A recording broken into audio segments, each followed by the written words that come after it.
Hi all.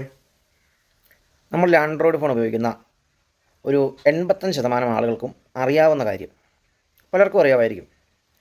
ഒരു 15% ആളുകൾക്ക് അറിയില്ല. കാരണം അതെനിക്ക് ബോധ്യപ്പെട്ടിട്ടുള്ള കാര്യമാണ്, അവർക്കറിയില്ല എന്ന്. കാരണം ഞാൻ പലർക്കും പറഞ്ഞു കൊടുക്കുമ്പോൾ അവരാദ്യമായിട്ട് അറിയുന്നതാണെന്ന് നമുക്ക് ബോധ്യം വന്നിട്ടുണ്ട്.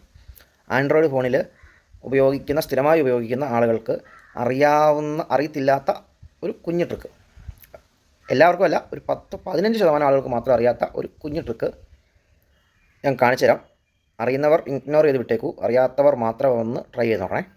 നമ്മൾ കോൾ വിളിക്കാൻ വേണ്ടി മിക്കവാറും ഫോണിന് ആളുകൾ ഓപ്പൺ ചെയ്യുമ്പോൾ ഫസ്റ്റ് ഡയൽ പാഡാണ് ഓപ്പണായി വരുന്നത്, ഈ കീപാഡാണ് ഓപ്പണായി വരുന്നത്. ഈ ഡയൽഡിൽ നമ്മളിപ്പോൾ ആളുകളെ കോൾ ചെയ്യാൻ ചിലർ ശ്രമിക്കുന്നത് കോൺടാക്റ്റ് എടുത്തിട്ട് ആവശ്യമുള്ള നമ്പർ അടിച്ച് അങ്ങനെയാണല്ലോ എടുക്കാറ്. ഇപ്പം ദീപക് എന്ന് വിളിക്കണമെങ്കിൽ ദീപക് എന്ന് ടൈപ്പ് ചെയ്ത് കൊടുത്ത് അങ്ങനെയാണ് എടുക്കാറ്.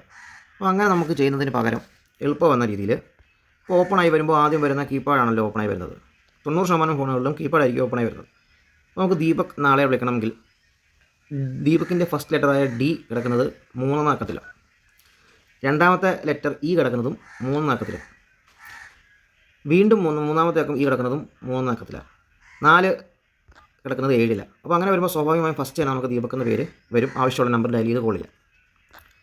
ഇപ്പോൾ അജിത്ത് എന്ന ഒരാളെ വിളിക്കണമെങ്കിൽ എ 2ലാണ്, ജെ 5ലാണ്, ഐ 4ലാണ്, ടി 8ലാണ്. അപ്പോൾ അതാ അയത്ത് വന്നു, പെട്ടെന്ന് തന്നെ വരും. നമുക്ക് അങ്ങനെ പേരെടുത്ത് കോൺടാക്റ്റിൽ പോയി പേര് ലെറ്റർ കൊടുത്ത് സെർച്ച് ചെയ്യേണ്ട ആവശ്യം വരുന്നില്ല. ഓക്കെ. ഇപ്പോൾ അബു എന്നൊരാളെ വിളിക്കണമെങ്കിൽ ABU, അബു വരും. അപ്പോൾ നമുക്ക് ആവശ്യമുള്ള ഏതും ഈ ഡയൽഡിലെ ഫസ്റ്റ് ലെറ്റേഴ്സ് വരുന്ന രീതിയിൽ നമുക്ക് നമ്പർ എൻ്റർ ചെയ്തുകൊണ്ട് തന്നെ പെട്ടെന്ന് കോൾ ചെയ്യാൻ സാധിക്കും. ഇപ്പം ആസിഫ് എന്നൊരാളെ വിളിക്കണമെങ്കിൽ ASIF കൊടുത്താൽ പെട്ടെന്ന് തന്നെ ആസിഫ് വരികയും കോൾ ചെയ്യാൻ സാധിക്കും. ഓക്കെ, ബോധ്യമായി എന്ന് തോന്നുന്നു. Okay, bye, thank you. ഒരിക്കൽ കൂടി ഞാനൊരു കാര്യം പറഞ്ഞോട്ടെ. ഇത് 90% ആളുകൾക്കും ഒരു പരിധിവരെ അറിയുന്നതാണ്. ആൻഡ്രോയിഡ് ഉപയോഗിക്കുന്ന 90% ആളുകൾക്കും അറിയുന്ന കാര്യമാണ്. iOS ഇത് ആപ്ലിക്കബിൾ ആകുമെന്ന് തോന്നുന്നില്ല. ആൻഡ്രോയിഡ് ഉപയോഗിക്കുന്ന 90% ആളുകൾക്കും അറിയുമെന്നാണ് എൻ്റെ വിശ്വാസം. ബാക്കി അറിയാത്ത പ്രായമായവരോ അല്ലെങ്കിൽ പുതുതായി ഫോൺ ഉപയോഗിച്ച് തുടങ്ങുന്നവരോ ഒക്കെയുള്ള ആളുകളുണ്ടല്ലോ, പ്രത്യേകിച്ച് സ്ത്രീകൾ പോലുള്ള ആളുകളൊക്കെ, അവരൊക്കെ പലർക്കും ഇത് അറിയില്ലായിരിക്കും. ഇങ്ങനെ നമുക്ക് ഈ പാടിയിൽ തന്നെ പെട്ടെന്ന് തന്നെ നമ്പർ ഡയൽ ചെയ്തെടുക്കാവുന്ന കാര്യം. അപ്പോൾ അവർക്ക് കൂടി മനസ്സിലാവുന്ന രീതിയിലാണ് ഞാൻ ഈ വീഡിയോ ചെയ്തത്. നിങ്ങൾക്ക് ഉപകാരപ്രദമാണെന്ന് തോന്നുന്നുവെങ്കിൽ ഒന്ന് ഷെയർ ചെയ്ത് സപ്പോർട്ട് ചെയ്യണേ.